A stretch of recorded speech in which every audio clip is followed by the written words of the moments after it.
1000 કરોડનો ખર્ચો આવશે મુસ્લિમોને બેવકૂફ બનાવવા અને એમનો વોટ લેવા માટે। क्या बात कर रहे हैं? અને આ ખેલ થવાનો છે વેસ્ટ બંગાળના ઇલેક્શનમાં। कहना है कि ऐसे ही आप उसको बेवकूफ बना लेकिन वो लोग क्या इतना बेवकूफ बनेगा? जरूर बनेगा। હમણાં જ મમતા દીદીએ એક સ્ટ્રિંગ ઓપરેશન કરીને બીજેપીનો આખો ખેલ ખુલ્લો પાડી દીધો। હુમાયુ કબીર નામનો ટીએમસીનો નેતા તો તમને યાદ જ હશે, જેણે 2025માં કીધું હતું કે ત્યાં બાબરી મસ્જિદ બનાવશે અને જેના કારણે મમતા દીદીએ એને પાર્ટીમાંથી બહાર કાઢી મૂક્યો। પણ આ સ્ટિંગ ઓપરેશન પછી આખો ખેલ ક્લિયર થઈ ગયો છે કે આ બાબરી મસ્જિદ વાળી જે ચાલ છે એ બીજેપી પાર્ટીની હોઈ શકે છે। બાકી એક મામૂલી એમએલએ બાબરી મસ્જિદ બનાવવાની જાહેરાત કરી શકે? એની પાસે લાખો હજારો મુસ્લિમોને ભેગા કરવાના પૈસા ક્યાંથી આવ્યા? मैं उनको भी बोला, सुरेंद्र जी को बोला, मेरा पास पैसा चाहिए।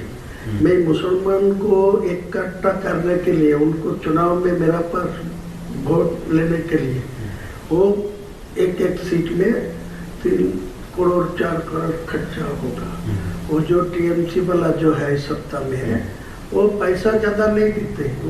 लेकिन आज के दिन में जो नया नया मेरा मुसलमान को जो उम्मीदवार खड़ा करेगी, वो सब शिक्षित मतलब होगी, साक्ष्य भावमुक्ति होगी, मुसलमान को पास उनको ज़्यादा इम्पोर्टेंस भी है। लेकिन मेरा पैसा का जरूरत है।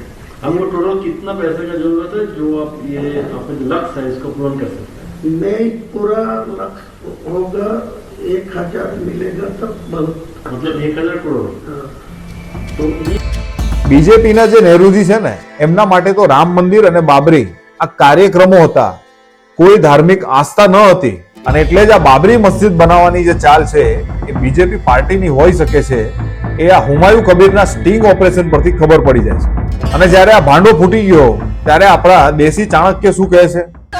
जो बंगाल की भूमि पर बाबरी मस्जिद बनाए, इसके साथ भारतीय जनता पार्टी के जाने का सवाल ही नहीं उठता। इससे तो अच्छा है हम ऑपोजिशन में बैठे। આવી જ વાતો એમણે એક વખત નીતિશ કુમાર માટે કીધું હતું અને હવે જુઓ એ જ બિહારમાં નીતિશ કુમાર સાથે ભેગા મળીને રાજ કરે। આ સ્ટિંગ ઓપરેશનમાંથી ગુજરાતના હિન્દુ અને મુસલમાનોને શું શીખવા મળ્યું એ અમને કોમેન્ટ કરીને જરૂર જણાવજો। જય હિન્દ।